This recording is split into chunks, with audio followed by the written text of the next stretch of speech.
Alright guys, TacticalRab again today. I hope you're doing well and enjoying your day so far with Rostermania questions continuing to go around. One of the big debates has been, will FormaL return to the Call of Duty League after his Halo season is done? There is definitely the possibility of a return for Black Ops 6. Thieves were the interesting team because Nature was seemingly courting FormaL for a return and said, hey, if you want to come in and have the keys, you are more than welcome to do so. But after Thieves' excellent end to the season, does that change the story? He's appearing in Benjay Nasim's contract database as an unclear contract situation, but Scump is certainly giving his thoughts on that one. So very much interested your thoughts in the comments below. Hit the like button if you enjoy. Subscribe if you're new as always. I greatly appreciate it. This is pretty fire as well, actually. I didn't even realize they were doing this, but you know, Donny Temp recorded this video, at least part of it, at the after party for the World Championship in Dallas. You guys can actually see, I think Kenny's going to come on the screen in a second. I might even, like, I don't know when exactly they recorded this because I was at this party. I didn't stay too late, but I think this shot here, I don't know, maybe you can, like, I'm in the background here somewhere because this was they said the setup, and then I think we see Ken in a second. Is that Scrap in the foreground? Pretty fire actually that he went and did this. Yeah, here's Scrap, and I think a couple of seconds later we'll see Kenny on the screen on the right hand side. So I didn't realize he was doing this, so thought this is pretty fire actually. Yeah, here's Ken of course, who's Donny's boy, having a good time after the World Championship win. So I thought that was pretty cool actually. And well, let's dive into the video. Couple of quick things on organizations. Boston Breach, this just made me laugh, so I thought I'd put it in the video. Boston Breach 2024 season, Major 1 top 12, Major 2 top 12, 12th didn't attend, and then they went to the World Cup and made some money. It would have been funny, wouldn't it, if the World Cup didn't exist, because even if they came dead last at the World Cup, they would have still made some money because it was 20k to last place. So like, just excluding that, it was literally 0 all year, which was quite impressive, and no bounty games either this season for them to win. So you got to think they came in clutch, right? I mean, when it was time to clutch up and make some money, they did exactly that at the end of the season. Toronto, they made slightly more money this season than the Boston Breach did, but it was still a pretty up and down year. I mean, first at Major 1, they didn't exactly like have a terrible weekend, right? They were always competitive enough, but they just weren't competitive enough, if you see what I'm saying. Like 4th at Major 2, 2nd then at Major 3, of course, to OpTic, but they got slammed in the finals. 4th at Major 4, 3rd at Champs, which was respectable, but of course with FaZe having the outing they did, of course Toronto beat FaZe though earlier in the tournament to knock them out of the losers bracket, and then of course World Cup getting top 8, which was just not the result they were looking for, losing to Thieves again. So, you know, a decent year, but you look at the numbers, they started so well and the general trajectory was down. So I think this is why changes are going to be made. Cloud9, they actually made slightly more money than Toronto did, despite the same placing at the World Cup. Basically, that was because they came 2nd at the World Championship. They won Major 4 as well, despite a bad start to the year. $0 earned back at Major 1. Then it got progressively better, but then at the end of the season, they fell short, right? Like, if Cloud9 had won this event, because I don't expect this team to stay the same. I'd be very surprised if they do, just because they won Champs last year and made a change. So I'd be surprised if that happens again this year, especially because they didn't win Champs this year. And then, of course, they came top 8 of the World Cup. Both events, of course, losing to OpTic in the finals. But, you know, you can't, if you're consistently losing to a team, probably you might need to think about making changes to try and improve to start beating that team. So, you know, but if their end of the year was 1st, 2nd, 1st, I mean, imagine they won the World Cup, for example, or even they won Champs, then they probably stick it out. But even then, right, we know what this team has been like, and the new Cloud9 leadership might potentially change that around to some degree. This is FaZe. They made less money, of course, than they did, than OpTic did, and I still think the record is FaZe from Cold War. I think they made like $1.9 million from Cold War, which, yeah, not a bad season.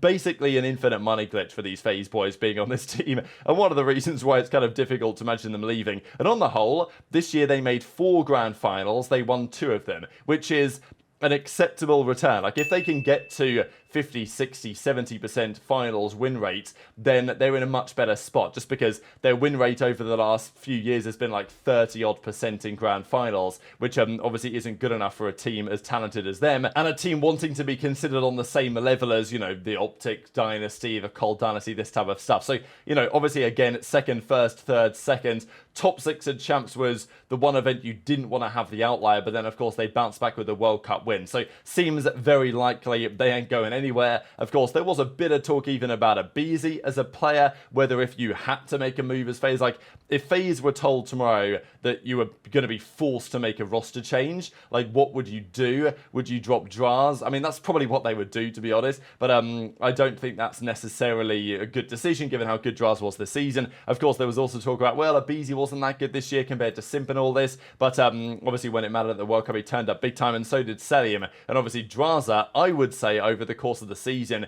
was probably marginally better than Cell. But of course at the World Cup, Cell decided to play a bit faster. And yeah, we know what that meant. One of the best event performances we have ever seen. And extending Cellium's 1 KD or above, this is pretty much like a tale of two horses in some way. Like Cellium's on 24 in a row, HyDra's on 22 in a row. As I say every time we look at this, the record from Scump is 48. So it's going to take a bit of a while for these guys to for these boys to catch up to that. But time will tell if they can do so. But let's talk about a few Rostermania things. Few clips I thought were interesting to share here. This one especially from Dashy, who was kind of talking about the OpTic fans in Saudi. This signing that he mentions was actually going on right below us. So there was the venue, the Amazon Arena, which is pretty much like as you walk into the facility, to the compound, to the Boulevard City itself, or at least one of the entrances. It's just there on the right-hand side. Just across the road from that, like a 10-second, 20-second walk across the road, it's all pedestrianised anyway, you get into the STC game hall, which is where we were set up right in the back of the FaZe booth.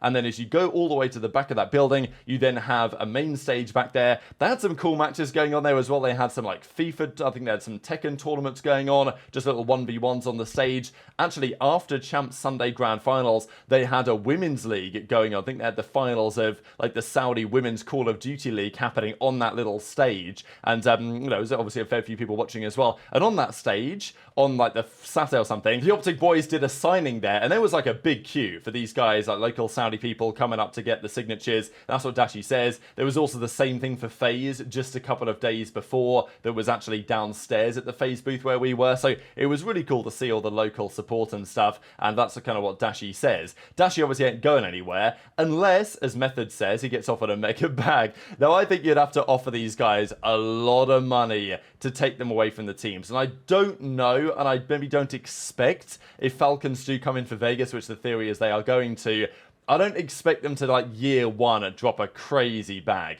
I mean, they might, but my theory is that they might, like, just try and form a pretty good team and then get better over time. Like, are they really going to go to Simp or to Dashy or to Shotzzy or anyone and say, hey, we're going to pay you an obscene amount of money to come to our org? I mean, I think they probably will in due course. I don't know if it's going to happen immediately. But also, if you are, let's say you are Dashy, and as Method says, you get offered $5 million for the year, like some sort of mega crazy bag. It's obviously tough to turn that down, especially now that Dashy is a world champion, right? Like, he's achieved his goal. I guess that's one thing that does, even in, like, football, the Saudi League and stuff like this, if you're a player that's achieved everything or achieved what you want to achieve, then what's the problem going to take a bag and going for an organisation that isn't necessarily going to be winning? If you've not achieved that, if you're not achieved what you think you're capable of, then you probably wouldn't do it. But, there's a few players that maybe Falcons could target with this idea, and of course, if Zinni was to get the call, then yeah, he's straight in there, no questions at all. So I wonder what they'll do. I'm kind of hesitant to think they're going to drop any sort of crazy money, but maybe in due course that exactly will be the case. The other question though is what's going to happen with FormaL, because FormaL is another name. Like, genuinely, if I'm Team Falcons, I'm having a conversation with FormaL and saying, hey, like, do you want to come in and be the captain of our team? But FormaL's situation is pretty interesting because he's still on the OpTic Halo team, and obviously he's not going to be going to OpTic Texas as a Call of Duty franchise because, well, their team just won champs. They don't need FormaL's help at this point. Some teams, though, probably do. Of course, we heard about the talk with Nadeshot and discussing with FormaL and, teasing the idea of that being the case. But you've got to think it's reasonably unlikely that happens now, given the good result from Thieves at the end of the season. So, in Benjay Nassim's contract tracker, FormaL appears as unclear, and Scump definitely giving his perspective. Dude, yo, you know what's kind of comedy, chat? Is like, I'm thinking we're going to go to ReeaL. Ain't nobody going to be, like, really going to know us. Bro, the green wall is global, bro. We do it signings, 400 people, everybody in the crowd, they're like, bread, you know what I mean? They're like, Bruce. And I'm like, my guy, they're like, bro, we've been big fans since Black Ops 4, bro. The Dempest, unreal, bro. You know what I mean? And I'm like, yo, that's fucking, appreciate you guys. I just saw the Falcons announcement. Good riddance to fucking Vegas Legion, a dog org that really didn't do anything. They came in and they paid players the minimum and didn't even try to have a facility or really try to move the esport forward. So good riddance to that org. I feel bad for the players that had to play for them. I think Team Falcons coming in is dope. I'm someone who wants to see the league as competitive as it can possibly be. The players in Saudi are going to need some development. I know they have a big bankroll. They should have an academy team and a pro team, and let the Falcons Saudi team get some reps in American challengers before they go right into the big show. What if Falcons offer Dashy the mega bag? Bro, I don't fucking know. What if they offer him 5 mil, dude? I don't know. Hector might tell him to take that, dude.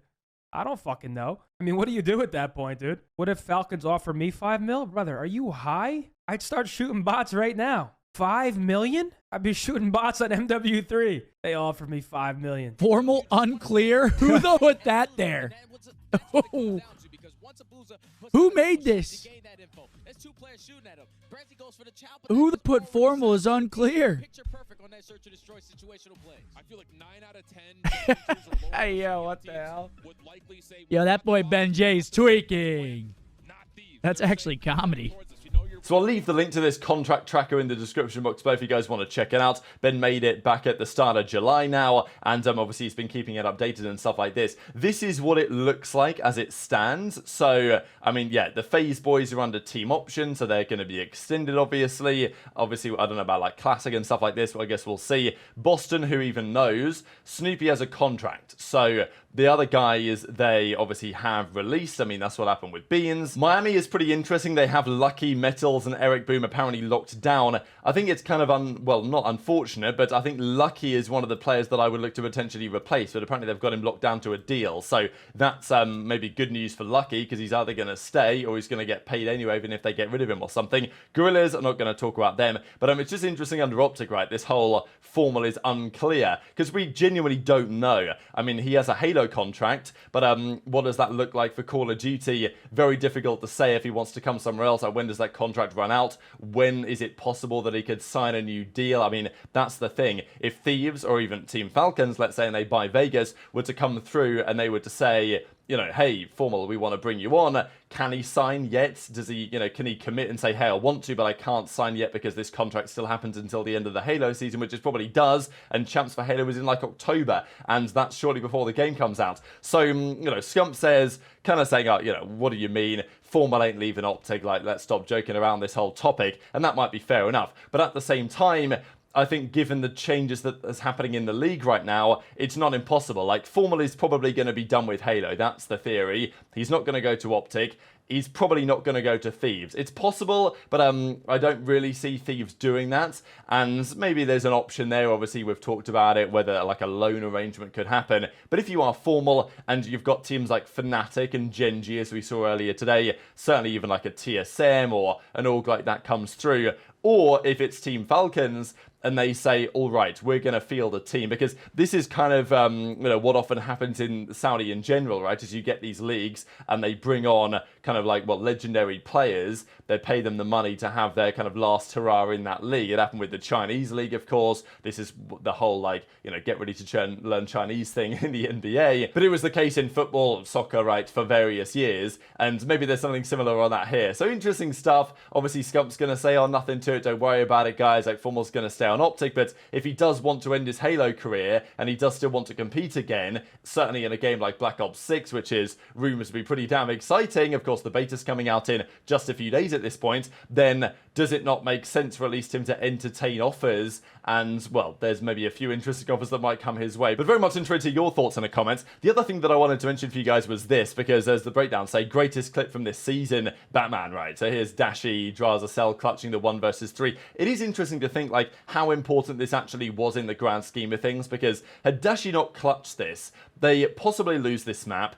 As a result, they probably, you know, don't win Major 3, or at least possibly don't win Major 3. And if they didn't win Major 3, then would they have had the confidence after their downfall during Major 4 to come back and win champs? I don't know. Like, so I think that in the grand scheme of this season, this round was like so important that it's almost difficult to fully comprehend the potential implications. But very much interested in your thoughts in the comments. Hit the like button if you enjoyed. Subscribe if you're new. Take care, and I'll see you next time.